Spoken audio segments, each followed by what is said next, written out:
Hey everybody, welcome to our live for today, and I have a confession to make. First of all, I reckon I've been procrastinating on doing this video for about, like 40 minutes. Not because I don't want to talk about, I want to talk to you. Not that I don't want to, hey Tamara, I've got all the words, but I had all of the words that I poured out into the blog that I posted up maybe about an hour ago. So what the blog was about, in case you didn't read it, because it's about 1 billion words long. Actually, that's not true, but it was about 9 word, like the pages in Word, it was about 9 pages of a Word document. So I knew that it was particularly long. And it just kind of felt like it just took like all of it out of me. And I've been sitting at a cafe down by a river, which is really beautiful, but I've had extra coffee, and I've been at the gym this morning and I think I've pulled my neck. So I'm kind of like, I've got to do this video. I've got to talk about all this stuff. And I've just been like, living in this kind of world of, I don't really feel like it. So I decided to get the fork over myself and, lead the way, because I am certain, in fact, I know, because a lot of you tell me that you may not actually be feeling like it every single day, and we've got to find ways of being able to activate ourselves, motivate ourselves, and essentially just get the fuck on with it. So, tomorrow, ready for a dose of Nicola. Oh, yay. Thank you. I didn't go live yesterday. I don't know what happened yesterday.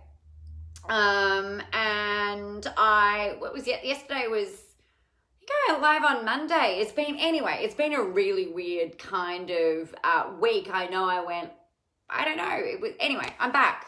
So, yay. I think I've had too much caffeine today. Maybe that's what's going on. Essentially, though, the thing that I wanted to talk about, and the thing that I shared in the blog that I wrote, was about the way that we do things, and we feel like we're doing things in the right kind of way, right? I've made millions of dollars using the internet. I was working with clients yesterday and I said, put a photo up on the internet.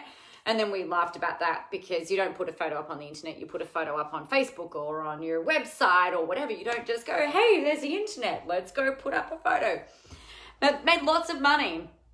Helped lots of people, done a lot of work online, obviously, not obviously, but from where it is that I live in the middle of absolutely nowhere. And I know that I tend to play that down, right? And I think that this is a really common link with a lot of clients that I've worked with, and like clients that I do work with now.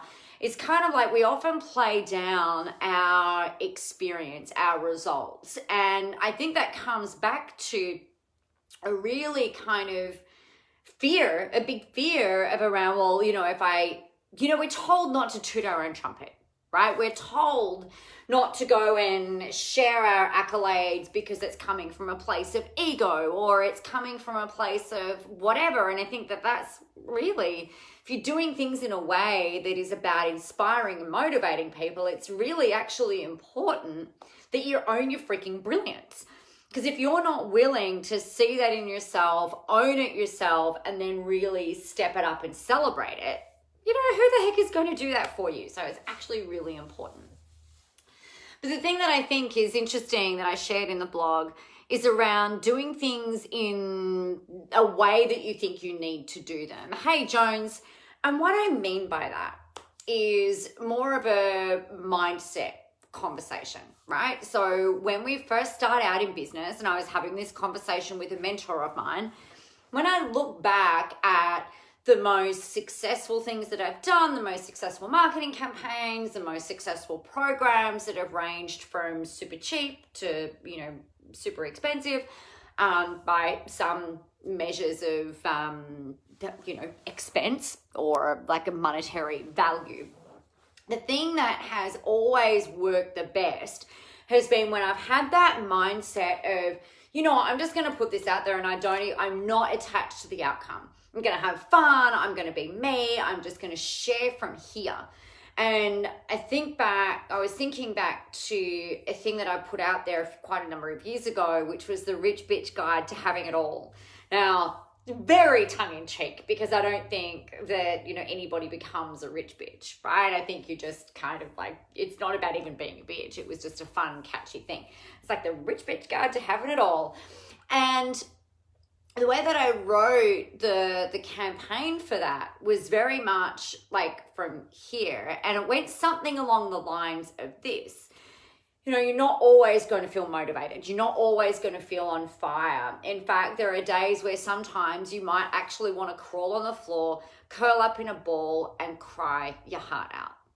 Growing a business, growing a successful business that takes you from a few $1,000s a month to 5 figures a month to 6 figures a year to multi-millions of dollars in sales is not easy.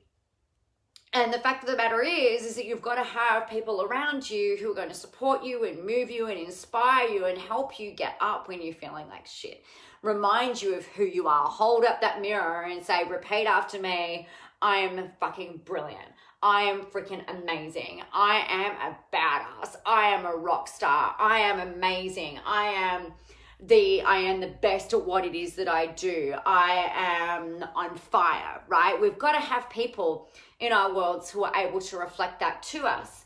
So then I said something along the lines of, so if this sounds like you, then download my Rich Bitch Guide to Having It All, which helps you to step into you, your uniqueness, your amazingness, your talent, your awesomeness, and use that to market yourself on the internet.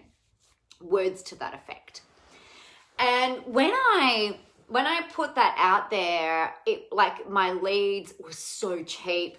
The clients that came through it were freaking amazing and all of this. But the mindset piece was really like, when I wrote that, I think I was actually having a literal meltdown. Like, I think that if I think back to it, it was the words that I felt like I needed to tell myself in order to get myself out of a funk.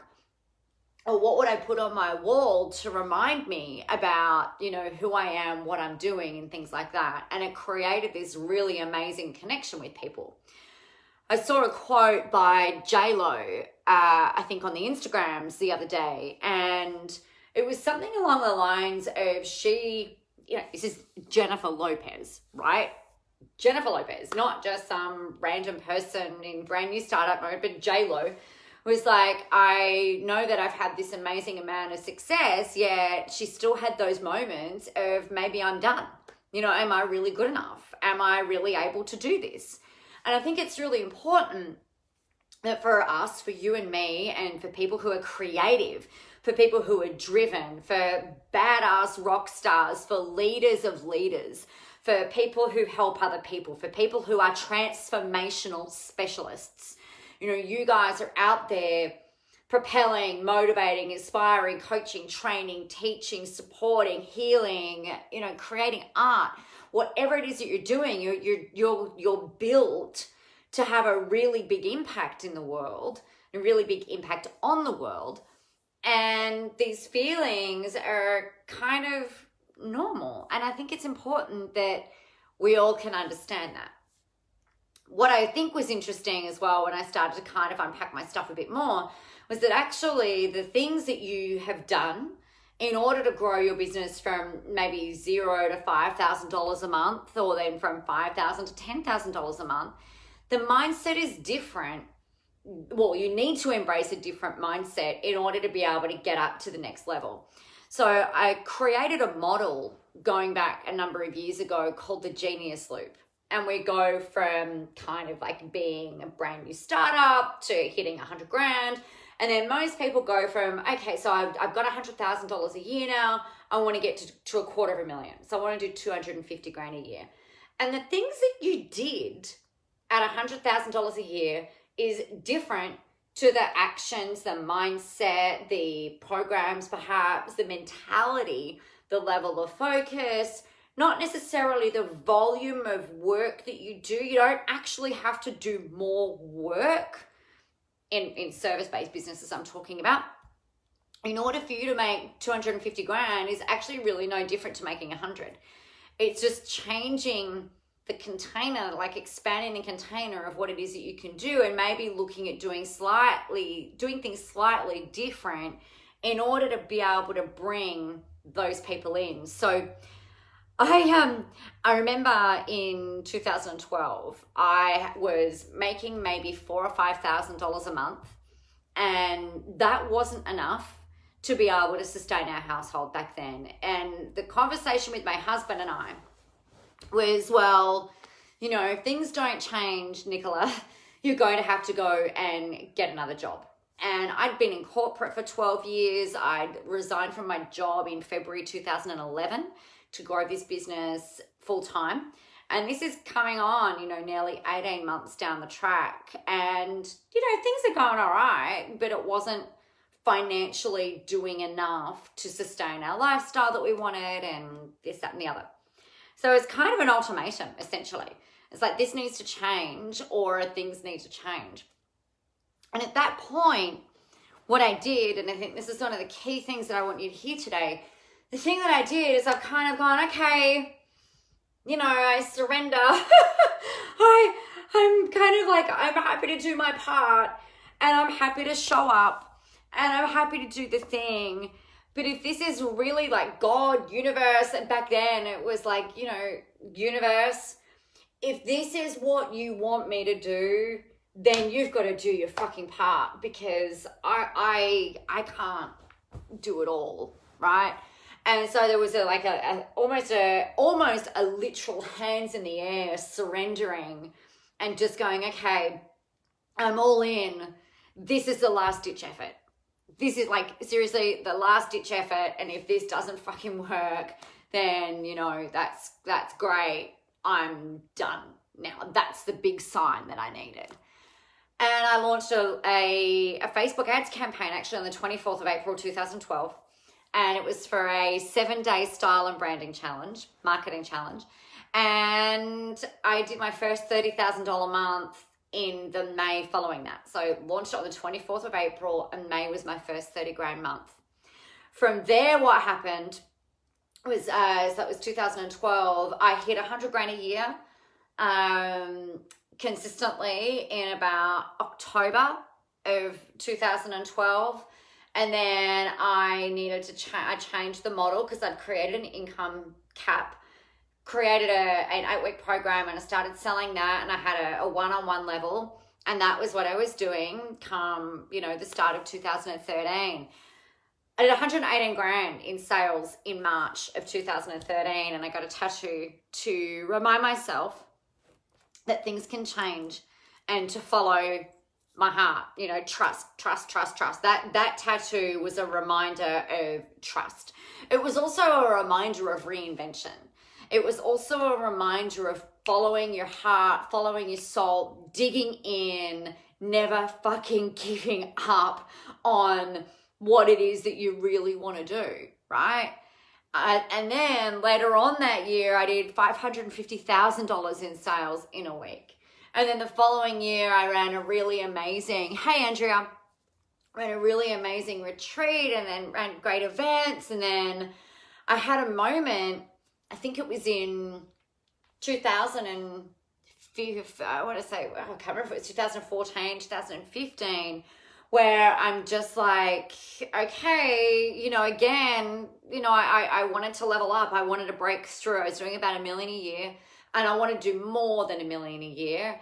And it's just like, you know, come on. And I got a tattoo in French that says "Verbeux de tes rêves," which is follow your dreams in French, because it looks better in French than it does in English. And, you know, that was that. But then what happened was, for a whole bunch of reasons, I burned my business to the ground, right? And what that meant was that I kind of stripped everything back. I'd been doing things in a way, been teaching things that I was an absolute expert in and a master of, which was Facebook advertising and funnels and, you know, scaling your business and this, that, and the other. But really the stuff that lit me up was, you know, helping people with their success mindset, helping people with visibility, putting my fingers inside your brain and pulling these amazing things out of your brain that you could turn into great content, that you can turn into a really powerful message, that you could turn into a business, that you can turn into money, that you can turn into energy, that you can use for transformation.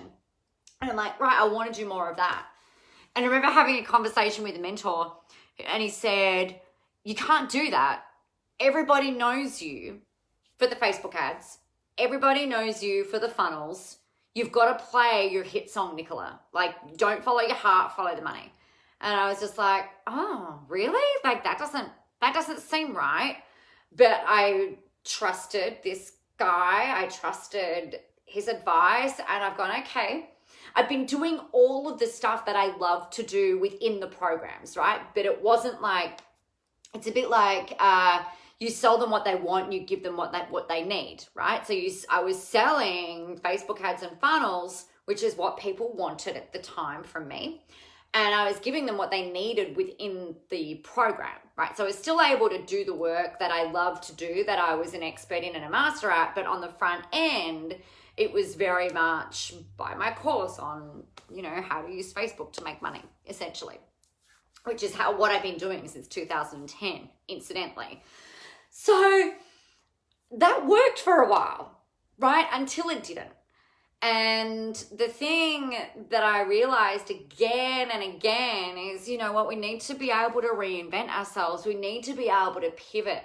That most of all, if your brain, your intuition is saying, you've got to do this, and you ignore that, then the things that used to work will not work anymore. They kind of break. Not only does your business kind of fracture, but your health kind of fractures, your mental health fractures. And for me anyway, anxiety went up. In fact, I don't think, that the feeling of anxiety for me is really like it's overwhelmed. I can't function. I can't think properly. I was really kind of apathetic and sad and not depressed, but it was just kind of like, fuck, really? Like, I don't want to, if this is the way that I have to make money, I don't want the money. I actually don't want to do it. It is not worth to me making $1 million a year if this is what it is that I need to do. I felt almost like I was prostituting myself in order to be able to make the money, because it's not just about the money. I would be doing this if I had $25 million in the bank, or if I had $2.50 in the bank. It wouldn't matter. I would be doing what it is that I'm doing. And so there was a whole bunch of things that happened in my world, and I'm so grateful. It's a double-sided thing, and I'm grateful they happened, and I'm a bit sad that some of it happened, but it meant that I kind of burned the business to the ground and had to start again. And rebuild essentially, or re-educate my audience around what it is that I do right now. If this is sounding familiar, let me know. Because what I really want to leave you guys with today, and I've got a call in a second, so I'm going to have to jump off. What I really want you guys to be okay with is the fact that you can actually reinvent yourselves. You will still be okay. I still do 6 figures a year. And I've never actually dipped down below that. I've still done 6 figures a year, multi 6 figures a year, by burning it all to the ground and rebuilding what it was that I wanted to do, and the way that I wanted to do it, with people I want to do it with, right? And do things in the way that really, and that I love doing, that really works for me, that creates results for other people. And you know what? Yeah, like Facebook ads are part of it, and maybe building a funnel is a part of it. But I'm not using that as the front end, right? It's more about you really embracing who you are and using that as your marketing point, which is actually the same thing I've been talking about since 2010. It was just kind of like morphed a little bit when people kind of changed what they wanted. So my main thing that I want you to hear today is that if you've been feeling like you're being forced into a box, by your own way of thinking that you have to do things, or maybe by a mentor who's telling you that this is how you need to do things, or maybe you've read things that this is the way that you need to do things. I'm here to let you know that it is okay for you to reinvent yourself in whichever way, shape, or form you choose to do that, in order for you to do the work that you feel like you're really here to do. And it's not about jumping on the coattails of the latest trend or the latest thing or the latest hack or the latest buzzword or whatever. It's about you really being so clear on, actually, I'm really not okay with doing things that way. I'm not going to freaking conform. I'm going to do things in the way that I want to do it, in the way that feels good for me, in a way that has you being able to really back yourself and feel like you are in full integrity and alignment with what it is that you're doing. And if anyone ever tells you to follow the money, to do things in this way because that's the only thing that people are going to buy, they are lying to you. And not that they might not know that, right? They might have the best intentions, but the reality is this: the way that you are, the way that you do things is the reason that people will buy from you. It is not about the fact that you've got crystal glasses on your bench top. It's not about the fact that you can build a funnel in 3 minutes. It's not about any of that. It's about who you are and how you can help them get what it is that they want. And sometimes reinvention is necessary, but you've got to be prepared to leave all of that there and completely follow trust, faith, alignment, your soul, your calling, the voices in your head, whatever it might be, and be okay with that. And then you've got to find people around you, build people around you who will help you, support you, and kind of push you along that path and keep you on that path.